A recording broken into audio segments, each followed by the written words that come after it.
Hello and welcome to another exciting episode of Token Gaze Podcast.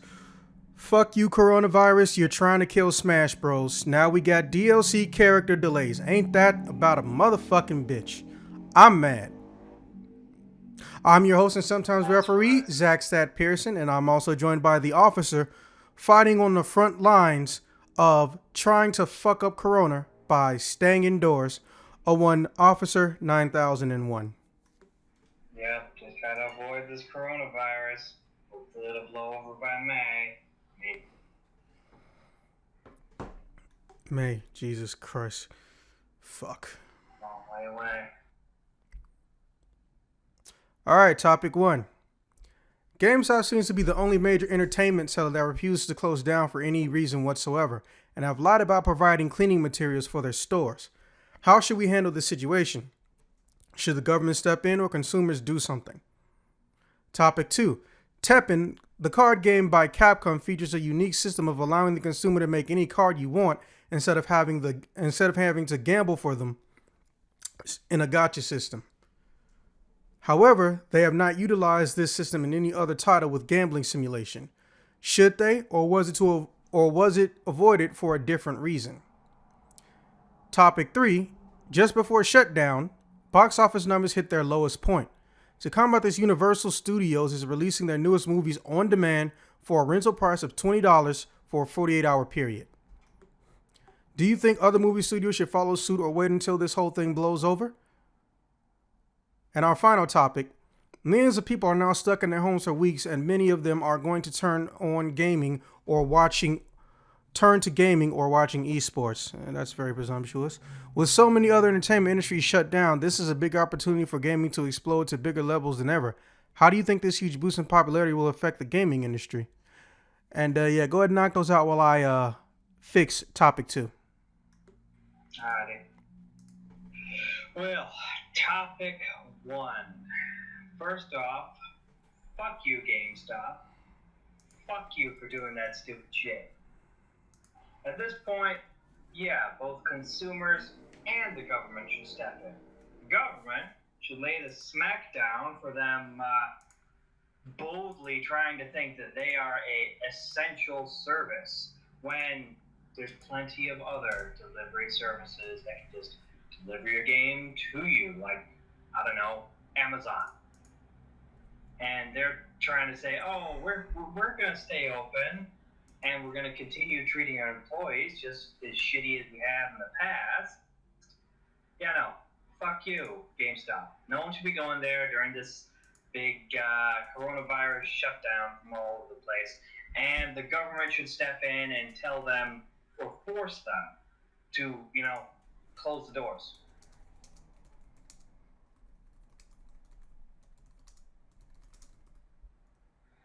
Okay, topic 2.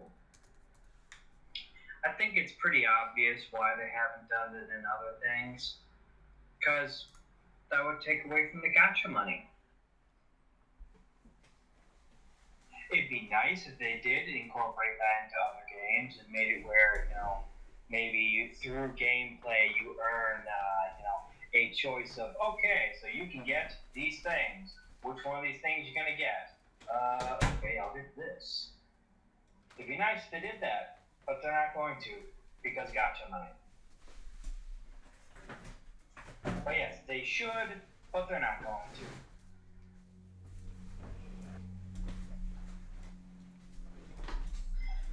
Okay, now, topic 3.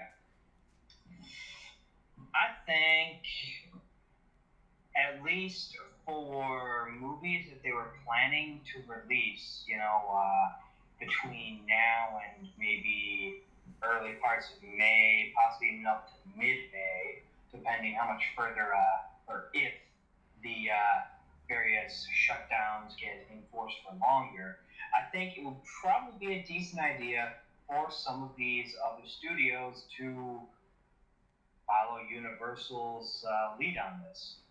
Because people are still going to want to see these various new movies that are coming out. And if they can be given away, many of them will do it.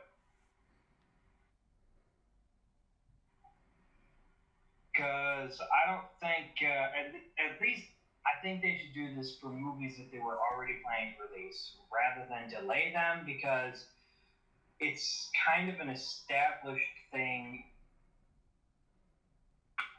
Apologies, coughing.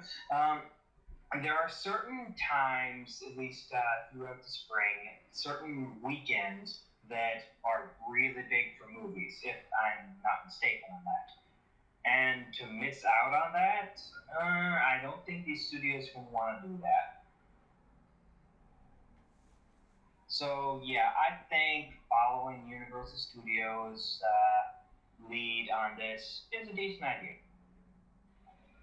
All right, topic 4. With every with everything that's going on, I'm thinking, yeah, there's definitely going to be a huge boom. Even more so if the various online retailers or digital retailers for games were to perhaps maybe do some light sales for their games. And with this, people are going to be even more interested to go, oh, hey, look, these games are on sale. And since I'm already going to be stuck at home, well, I might as well. So I think, yeah, it's going to be really big for that. And also, inevitably, people are going to be doing a lot more streaming. But as we saw with the EU asking Netflix, hey, stop using so much data. I think that could potentially be a problem that shows up. So, at least the longer this goes on.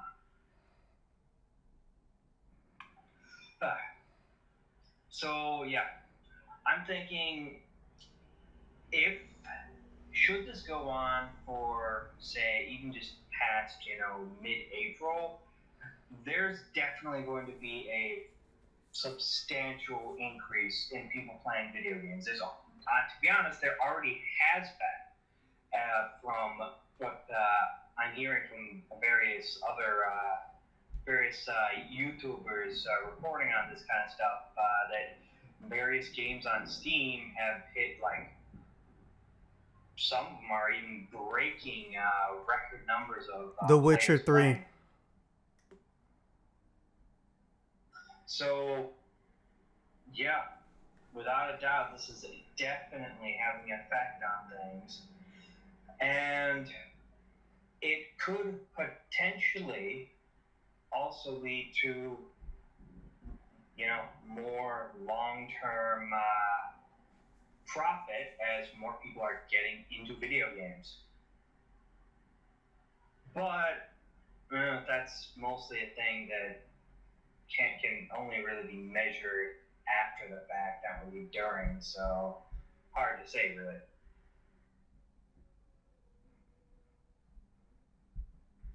Yeah, I guess that's about it for me.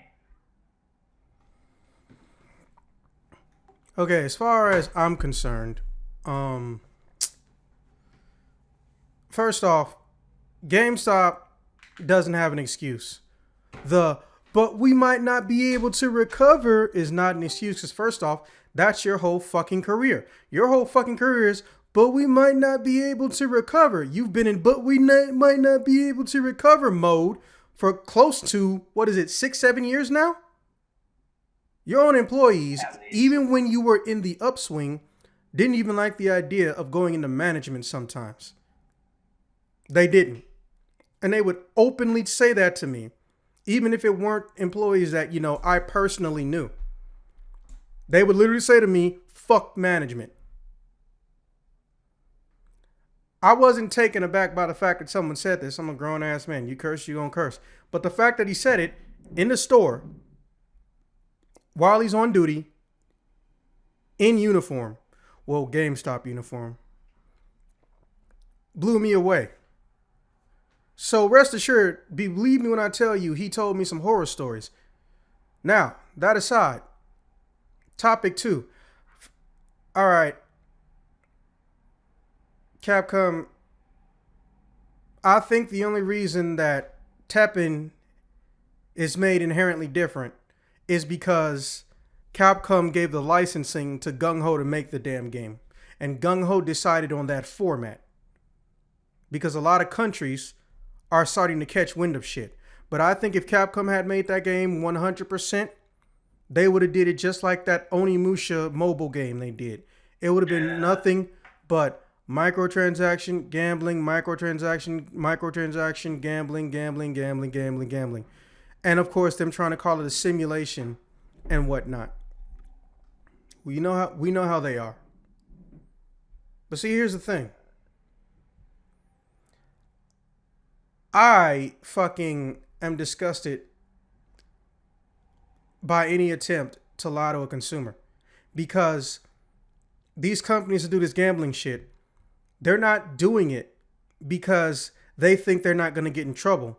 They're doing it because they think consumers are still going to give them money. It's the same as a big corporation that breaks environmental laws and polluting laws. They knew before they did it, it was illegal. And if they didn't know if it was illegal, they're still at fault for not asking. We all know it's a very old statement in this country, but ignorance of the law is not excuse. And that doesn't hold up in court. It never has. Or at least not in the 19th century or the 21st century. So cut the bullshit. You know what you're doing. You want to see how far you can get away with it. That's all it is. Your parents told you not to put your hands in the cookie jar, but they caught you with half of a cookie. It's disrespectful. It's disloyal. And let's be honest. They're trying to hit the dead or alive category of fuckery when it comes to transactions. If you just look at the DLC of Street Fighter 4, yes, they had costumes. You had to buy them all. And then you look at the transition of how they handled DLC. They were trying to mimic Dead or Alive. But then when people started realizing, oh, you can't get these with all of the fight money that's in game because they were making more shit than was even available, they decided to try to turn it into an upswing by doing what they did when they, made that third or fourth or second version of Street Fighter V, where you can get more fight money and also you can win some of these outfits in a really, really hard fight. Personally, they should have been done that. That was the smart thing to do. Dead or Alive should copy that. But the problem what they have is that they're trying to cater to two different markets and they don't have an identity crisis. Dead or Alive is not going through an identity crisis. Let me tell you that right now. Dead or Alive wants to appeal to slutty ass motherfuckers and children who can't get access to real porn. Yeah, and genuine degenerates, but also want to be taken seriously. It's not going to happen. That's like a female politician claiming she wants to be egalitarian. She wants to make sure all things are equal for male and females in the government and with legislation. And every time she goes outside in public, she gives somebody a lap dance and she's also a stripper on the side. You see the identity crisis going on right there? You can't teach equality and then turn yourself into a system of objectification. But I could literally write a documentary on Dead or Alive, which some people have asked me to do. So as far as how I feel about should they, or was it avoided for a different reason? I'm going to say yes. I think it was avoided for a different reason because Gung Ho made it. That's why. Capcom gave the licensing, Gung Ho made this game. Should they adopt the model? Fuck yes. Are they going to adopt the model? Probably not. I think the only reason they even slowed down with their gambling shit like they have is because they saw the overwhelming pushback from multiple governments getting ready to regulate or straight up ban this type of shit. Now, with that being said, I'm experiencing some slight mic trouble, so Corey of House Freeman, the latest and tallest entry to this episode of the podcast. He's going to go and give all the answers whilst I fix my mic issues. And I'm also going to be heading off for now. Later, dudes. For topic one, I'm expecting the government to shut down GameStop. They shouldn't be open. I don't think they're that essential. You can get games on other platforms like Steam, the PlayStation Network Store, and the Xbox Store, or the Microsoft Store. I don't think the consumers can do much, other than just not going. For topic two, I think anything would be better than gambling. I think Capcom could come up with many unique systems for their other titles and stuff. I don't know if this unique system from Teppen would work in other things. For topic three, I don't think it's a bad idea right now to be taking movies that are in theaters currently and to be putting them on a digital service or a rental period or any kind of streaming. Because I think they need to see returns on their investments, and the only way they could do that, I think, in this moment is to be making deals or to be selling it digitally or doing this rental system. I don't know about future releases. I know that Wonder Woman, I think, is actually going to be now only streamed. It's going to avoid theaters entirely. But I don't think at this moment it's a bad idea. For topic four, I think that physical sales will take a hit, but I think digital sales could go up for sure. I think, more people will be playing video games because we're going to be stuck inside. People are going to need other forms of entertainment. Peak numbers are going up for sure. I saw something about that earlier. For topic five, I don't think Nintendo's going to rush the production. I think that it's going to get delayed. I don't think they're going to hire more people. I think Nintendo likes to make a quality product, and they're willing to take their time. I do expect the delay to probably go into maybe February of 2022, maybe even a little bit beyond that. For topic two, my answer is that they should adopt more systems where if you're going to have cosmetic-based things, you can possibly try to win them in-game or accrue enough in-game virtual currency to get them, which, first off, the fact that we have to treat that like that's some new revolutionary system, even though it's been around for over 20 fucking years, is kind of disturbing.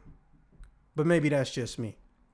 And I think they should try to use that in the future, because the more they look like gambling, the more they simulate gambling, the more they get invested in shit like that, the worse it's going to be. The absolute worst it's going to be, because they can't pay off a government to fuck up their own children. Period. Maybe China. Maybe. But it's just not inherently going to happen outside of North America, maybe, and those countries that allow child age smoking because they pay off legislation to not make, rules and shit.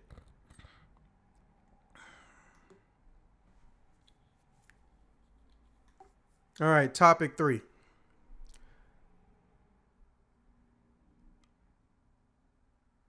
I want to word this correctly because I don't want to make it seem like I think like movie theaters or something like that is obsolete.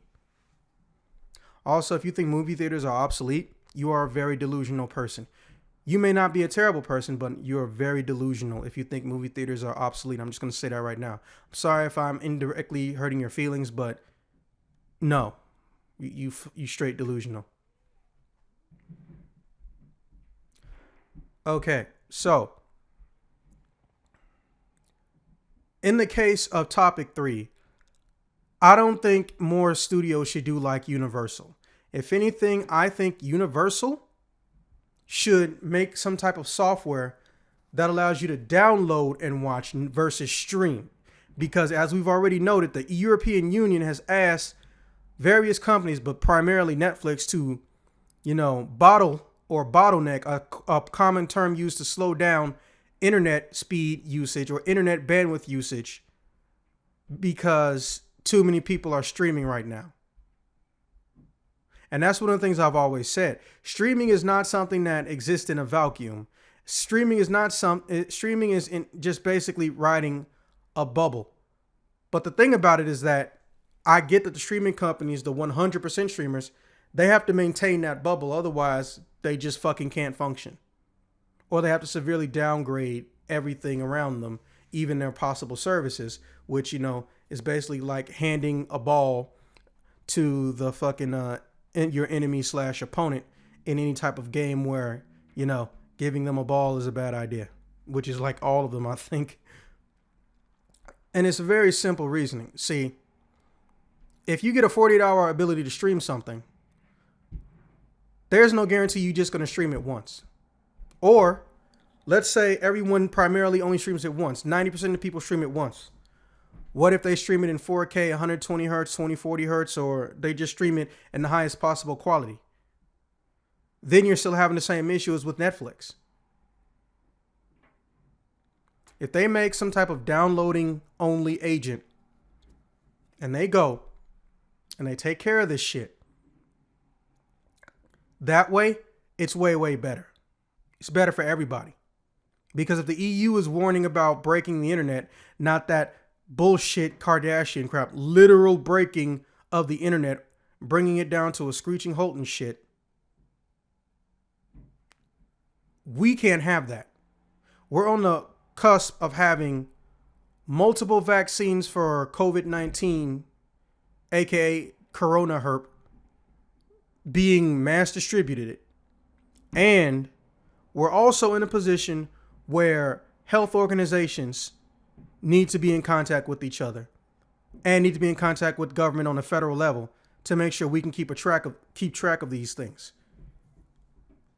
When you have an outbreak, you never know how bad it is. You're always playing catch up.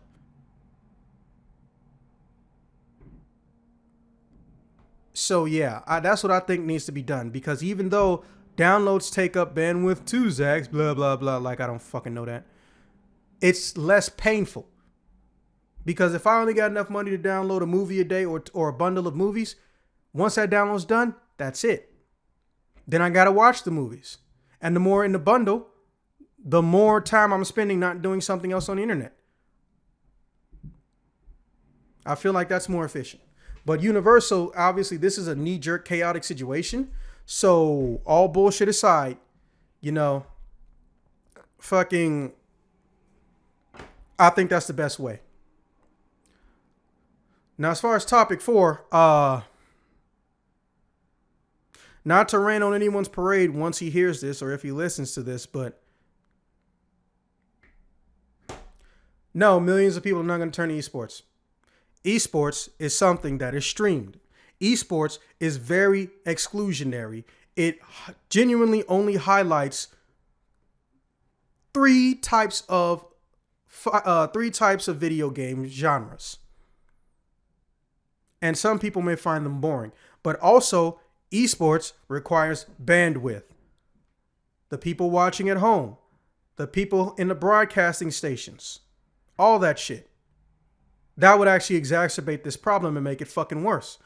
Furthermore, even with esports, people would have to congregate, and that's not happening. Every single major Smash Brothers tournament for this year is canceled. Almost every anime convention that, is high profile is canceled. Fighting game tournaments that have been around for years or decades are canceled. It's not happening.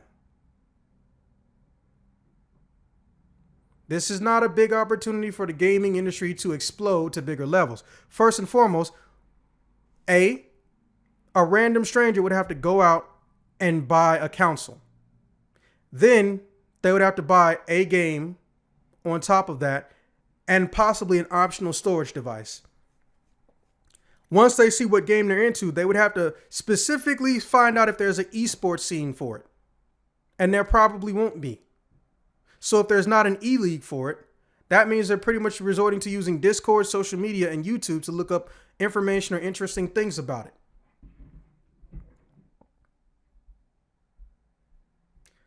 So yeah, I don't see it exploding into newer levels. More people playing video games is due to more people having free time to play them, not more sales. Big difference. I think it will have absolutely no effect on the game industry. I'm sorry.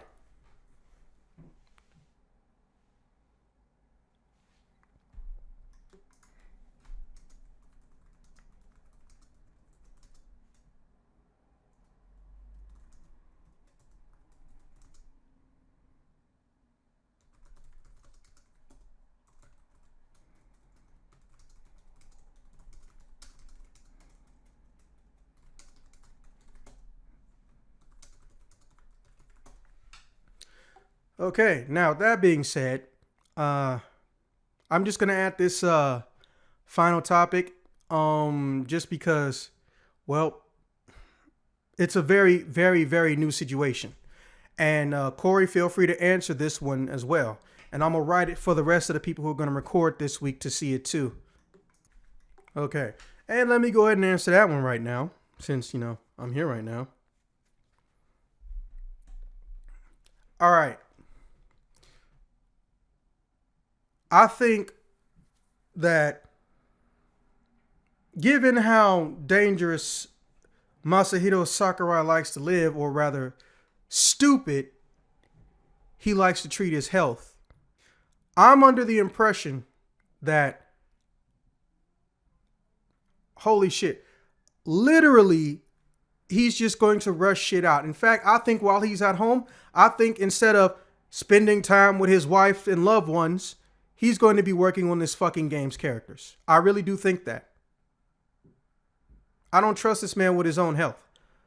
I've implied it, but I'm officially saying it. I do not trust Masahiro Sakurai with his own health.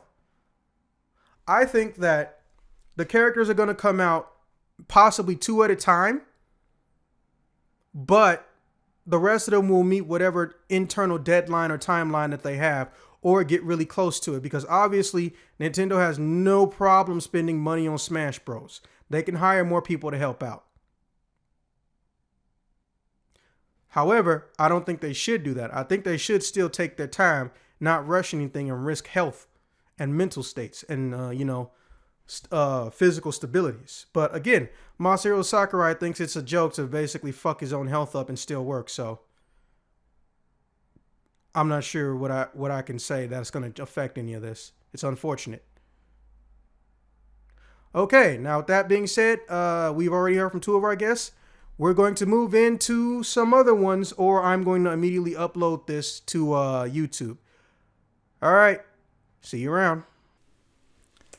GameStop, dude. Honestly, fuck GameStop at this point. They've been dying for a while, but this is, such a stomp against, the consumer, against everything, that, it's so sad to watch GameStop die this painfully and this, embarrassingly. And I used to go to GameStop all the time. I used to buy all my games there because you guys know I'm a console gamer pretty much exclusively. So I used to go to GameStop all the time and trade my games in and try and get new ones and get ripped off by GameStop all the time. But as a kid, you're kind of just whatever, I'll get any money I can get. But yeah, the older you get, the more you see GameStop as this terrible corporate empire that's stealing everybody's games and everybody's money. And this is just such a staple in their coffin here. Yeah, I'm not sure, honestly, if they even, recover from this as a PR moment. Because I know between now and then they've closed all their stores, but on top of that, they've stopped paying all their employees. So, sure, they closed down their stores, but now all their employees are going to be immediately without pay in the middle of a crisis. So, I mean, this is a bad, bad look. Topic 2. I'm not a big card game player. I play Hearthstone and Gwent and a few of the bigger ones, but I'm not super into the genre. But this is definitely important, beyond the genre. I think gambling in video games is a very divisive issue. It's something that's going to be sort of a big blockade in gaming, especially in the next couple of years. It's been such a big issue, but I think it's going to finally come to a head. And I think this is a good alternative. I think there's ways to adjust this, where stuff like loot boxes and stuff like these card draw the packs and stuff like that are pretty much just loot boxes in a card game at this point. But I think the companies are going to have to find ways around it like this, because otherwise the government's going to step in eventually, and that's just going to make everything worse. So I think their best bet is to find alternatives like this and just make the changes now before it becomes a bigger issue. Alright, the big topic. I'm a big movie fan. I'm a big movie theater fan. I spend hours and hours a week in movie theaters. I probably, when they were open, I was seeing 2, maybe 3 movies a week at the peak of my movie going, watching at least 1 a week every week. And this is a big blow to my entertainment lifestyle. I can't really afford $20 a movie, just for myself, because I was paying membership for AMC. It was only $25 a month to see pretty much everything I wanted to. So this is almost like a month of that membership and just get one movie out of it. So unfortunately, this is going to mean a lot less movies are seen by me and probably by most like common moviegoers. I think people are less likely to pay $20 to see like an cool indie drama than they are going to see like Avengers. You know, anybody would pay $20 to see the Avengers day one in their house with all their friends. But if it's you sitting there by yourself and you're like, oh, do I pay $20 for this like B level movie that might not even be good, or am I going to hold off and wait and find something better?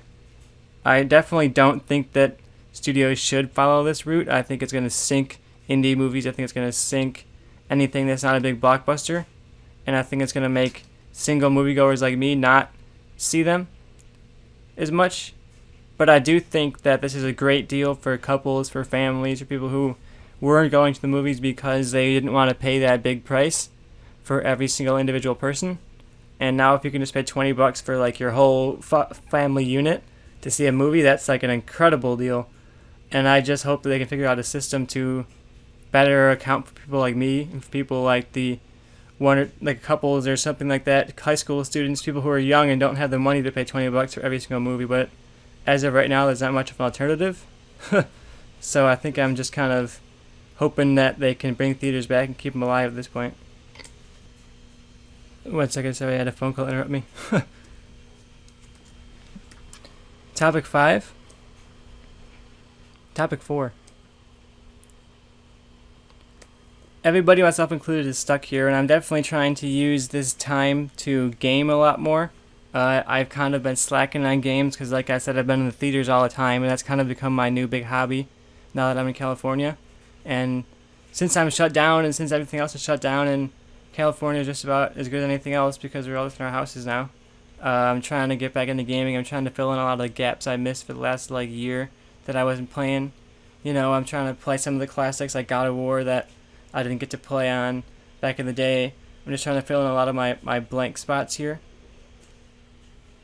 I think it's a good opportunity for people to game who weren't gaming before. It's a good opportunity for people to get back into it like me, who are just kind of distracted by their life around us. And then now you have a chance to sit here and be like, you know what? I haven't played a video game in a long time. I kind of want to play more of it. And I think the fact that games are the only real entertainment form that's around right now is exciting, because I hope it means that more and more people are going to be playing it. More and more people are going to be taking games seriously. More and more people are going to be like, Last of Us 2 is coming up pretty soon. Final Fantasy 7 remake. Those are some big narrative-driven games that I think would be really exciting for people to start taking seriously now. Topic 5. Corona for Smash. We gotta bring in the coronavirus. Bring in a map too. It can make it like a. I was gonna say something terrible. I could think of something offensive. I could probably find something terrible and dark to say, but I would definitely like to not see game developers being forced to work when things are kind of falling apart around us. So if things do get together pretty quick and they feel comfortable bringing the developers back in and kind of overloading the studio and getting things done, then I'm all for it. But I don't see this timeline going quickly enough for that to happen. I think a lot of games, including the Smash characters and including a lot of other games that are in development for later in the year, are probably all going to get pushed back a little bit. I think even Cyberpunk 2077, I bet could get pushed back. I think a lot of those bigger name releases for the later parts of the year are going to end up probably getting pushed to like the beginning of next year. I think we could see like a Q1 of 2021 being like huge title games. Normally that's not really the way it is, but I think we're going to have a big shift in release dates now, and this is not going to be the only studio that gets directly affected by this.